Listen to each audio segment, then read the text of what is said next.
আজকে আমরা এই কারণ বাজারে নিষিদ্ধ পলিথিন উৎপাদন, পরিবহন, ব্যবহার, বিপণন বিরোধী অভিযান পরিচালনা করি। অভিযানের অংশ হিসেবে আমরা এখানে গোপন সংবাদের মাধ্যমে জানতে পারি যে 2 নম্বর সুপার মার্কেটের বিপরীতে একটি গোডাউনে বিপুল পরিমাণ অবৈধ পলিথিন ব্যবহারের জন্য মজুত করা হয়েছে। এই তথ্যের ভিত্তিতে আমরা Bangladesh rapid action battalion RAB 2 পরিবেশ অধিদপ্তরের কর্মকর্তা, আমাদের নির্বাহী ম্যাজিস্ট্রেট এবং ডিএমপি পুলিশ যৌথভাবে আমরা অভিযান পরিচালনা করি।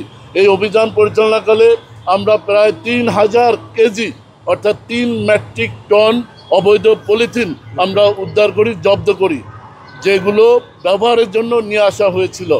একই সাথে আমরা এই কারণ বাজারের মার্কেটে 2 জন দোকানিকে অবৈধ পলিথিন ব্যবহারের কারণে আমরা বিজ্ঞ ম্যাজিস্ট্রেট তাদেরকে আর্থিক জরিমানা দণ্ড আরোপ করেন। আপনারা জানেন পলিথিন মানুষের শরীর এবং পরিবেশের জন্য মারাত্মক ক্ষতিকর। এই যে কালারফুল পলিথিন দেখছেন, একটা পলিথিন দেখি, এই যে পলিথিনের কালার দেখছেন, এটা নীল কালারের, সবুজ কালারের, বিভিন্ন কালো কালারের পলিথিন। এটা যে রঙের জন্য ক্যাডমিয়াম নামে একটা কেমিক্যাল ব্যবহার করা হয়। এই ক্যাডমিয়াম মানুষের শরীরে সরাসরি ক্যান্সার তৈরি করে। পৃথিবীর ইউরোপ, আমেরিকা উন্নত দেশে এই ক্যাডমিয়াম নিষিদ্ধ করা হয়েছে। এই পলিথিনে আপনি যখন একটা খাবার পেঁচিয়ে নিয়ে যাবেন, সূর্যের আলোয় এই পলিথিনের বিকিরণের মাধ্যমে এই ক্যাডমিয়াম ওই খাবারে মিশে যায় এবং আপনি যখন একটা মানুষের শরীরে, বাচ্চার শরীরে ওই খাবারটা যখন বাচ্চা খায়, তখন এই তার শরীরে চর্মরোগ এবং ক্যান্সার রোগ তৈরিকারী উপাদান শরীরে জমা হয়। এভাবে এই পলিথিন মানুষের শরীরের জন্য মারাত্মক ক্ষতিকর।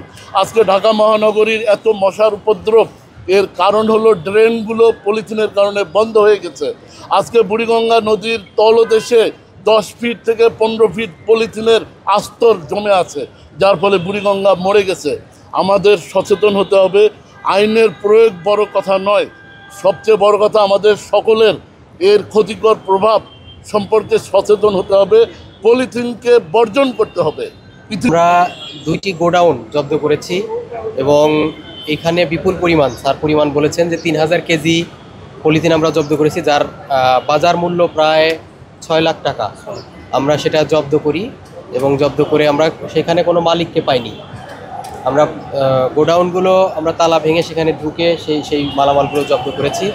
আর 2টি খুচরা দোকান, সেখানে 15,000 টাকা অর্থদণ্ড করা হয়েছে। পরিবেশ সংরক্ষণ আইন 1995 অনুযায়ী মোবাইল কোর্ট আইনে এই দণ্ডাদেশ তাদেরকে দেওয়া হয়েছে। এবং আমরা বেশ কিছু দোকান আমরা দেখেছি যে আমাদের উপস্থিতি টের পেয়ে তারা আগেই বন্ধ করে দিয়েছে খুচরা দোকান। তো আমরা এটা সচেতনতাও প্রয়োজন, শুধুমাত্র আইন প্রয়োগ নয়, সবার সচেতনতার মাধ্যমে আসলে পলিথিন, এই নিষিদ্ধ পলিথিন কমে আসতে পারে বা ব্যবহার শেষ হয়ে যেতে পারে।